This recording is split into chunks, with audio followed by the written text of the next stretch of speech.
के देह पर नजर हो कमल के जैसन जवानी के असर है।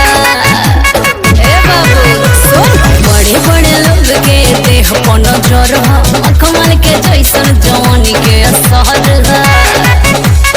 एक इशारा पर चढ़ जाई गोली, एक इशारा पर चढ़ जाई गोली, मन बता देखा जमा के अजमा के अजमा के। अरे अब अरे हल्का में बुझे तरीका रे, मंगवाई तो पिया।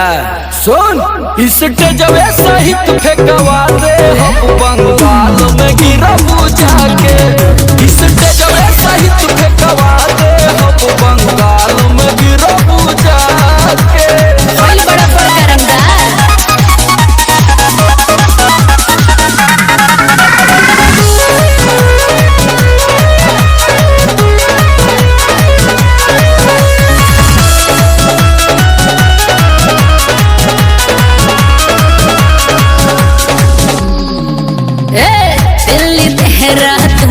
अपना चाहे मेरठ पंजाब हो, कितना लोग बिका गहिले ना बाटे हो कर हिसाब हो।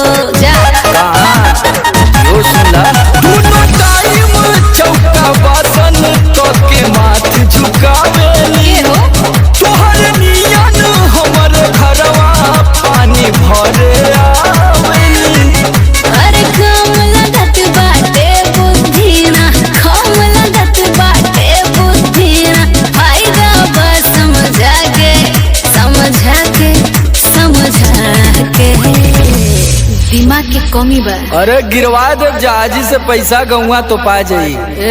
इसके जवे सहित फेंकवा दे हम बंगाल में गिरा बुझा के। इसके जवे सहित फेंकवा दे हम बंगाल में गिरा बुझा के।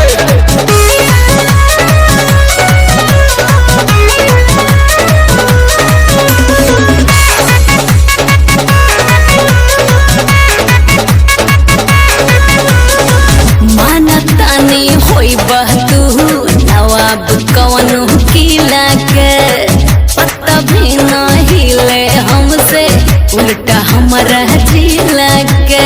अरे आजमगढ़ जिला आजमगढ़ कुंदन समर के बुझल तोरा बस के। तोके बुझ के नदान छोड़तानी हंस के। अरे तुहरो के परसादी मिली, तुहरो के परसादी मिली, बैठ जया खा के। अरे खा के अरे खा के बैठ जा। चल समझ गेली ना तो इसके जवे सहित फेंकवा दे हम